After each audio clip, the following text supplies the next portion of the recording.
أعوذ بالله من الشيطان اللعين الرجيم. بسم الله الرحمن الرحيم. ولما فصلت العير قال أبوهم إني لأجد ريح يوسف لولا أن تفندون. اللهم صل على محمد وآل محمد وعجل فرجهم. السلام علیکم ورحمۃ اللہ وبرکاتہ۔ اللہ تبارک و تعالیٰ کا شکر ہے کہ میں نے سورہ مبارکہ یوسف علیہ السلام کی آیت نمبر 94 کی تلاوت کا شرف حاصل کیا، جس کا ترجمہ یہ ہے کہ اور جب یہ قافلہ مصر کی سرزمین سے دور ہوا تو ان کے باپ یعقوب علیہ السلام نے فرمایا اگر تم مجھے بہکا ہوا نہ سمجھو تو یقیناً مجھے یوسف علیہ السلام کی خوشبو آ رہی ہے۔ اس میں لفظ استعمال ہوا الفندا، تفندون اسی سے ہے جس کے معنی ہے رائے کی کمزوری۔ اس سے التفنید ہے جس کے معنی کسی کو کمزور رائے یا فاتر العقل بتانے کے ہیں۔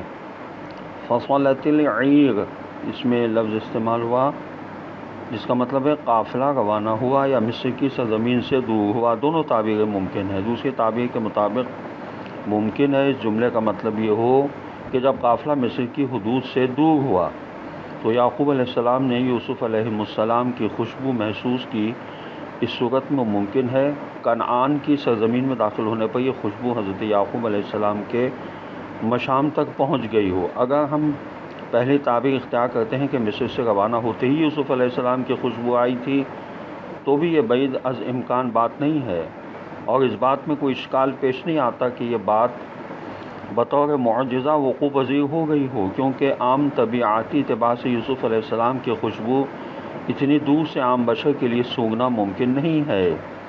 یہ کہنا کہ حضرت یعقوب علیہ السلام کی روحانی قوت اور جذبہ محبت کی وجہ ممکن ہو صحیح نہیں ہے، کیونکہ یہ باتیں حضرت یعقوب علیہ السلام کے پاس اس وقت بھی موجود تھیں جب یوسف علیہ السلام ابھی کنعان کی سرزمین پر موجود تھے اور قافلے والے اسے خرید کر لے جا رہے تھے، لہذا اس وقت اتنی بعید مسافت سے خوشبو سونگھنا معجزہ ہے۔ ممکن ہے یہ خوشبو حسی مشام نے نہیں بلکہ مشام فکر اور ماوراء حس نے درک کی ہو کہ یوسف علیہ السلام کی ملاقات نزدیک ہو گئی ہے۔ یہ بات اس لیے قرین قیاس معلوم ہوتی ہے کہ ایسا اتفاق تو انبیاء علیہ السلام کے علاوہ بعض ذکر افراد کے لیے بھی ہوتا ہے۔ کسی کے بچے کو کوئی حادثہ پیش آتا ہے تو اس کی ماں نے اسے اپنے وجود میں بھرپور طریقے سے محسوس کر لیا ہوتا ہے، لہذا یعقوب علیہ السلام جیسے نبی کے لیے اس حس میں کوئی محل سوال باقی نہیں رہتا۔ قلبی تعلق مسافتوں کو سمیٹ لیتا ہے۔ یوسف علیہ السلام کی خوشبو آنا اکثر کے لیے قابل قبول نہ تھا، خلاف معمول امر تھا۔ وہ امید و نوید کا عمل حرکت میں آیا تو یہ دوری کے باوجود محسوس ہوا، یہ بخلاف دکھ کے۔ حضرت یعقوب علیہ السلام کے کہنے کا مطلب یہ تھا کہ میں یہ بات کہتے ہوئے جھجکتا ہوں کیونکہ یہ بات تمہاری سمجھ میں نہ آئے گی کہ تم یہی کہو گے کہ بوڑھا ہو کر سٹیا گیا ہوں۔ یہ یوسف علیہ السلام کے محبت کے پرانے خیالات ہیں جو یوسف علیہ السلام کی خوشبو بن کر تمہارے دماغ میں آتے رہتے ہیں۔ یہ تفسیر عثمانی میں لکھا ہوا ہے۔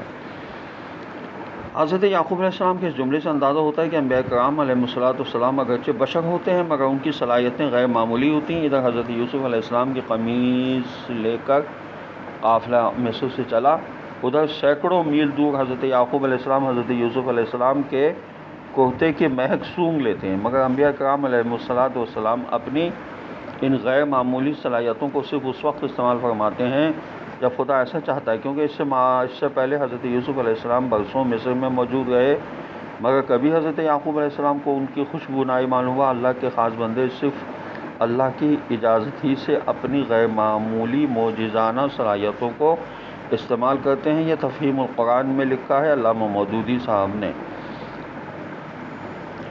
کتنی عجیب بات ہے کہ مصر سے کنعان کئی سو سال میل کے فاصلے پر ہے، مگر ادھر قافلہ مصر سے کنعان کی طرف چلا، ادھر حضرت یوسف علیہ السلام کی قمیص جو انہوں نے اپنے والد کی آنکھوں پر ڈالنے کے لیے دی تھی، اس کی خوشبو حضرت یعقوب علیہ السلام نے محسوس کر لی۔ یہ تفسیر ماجدی میں لکھا ہے۔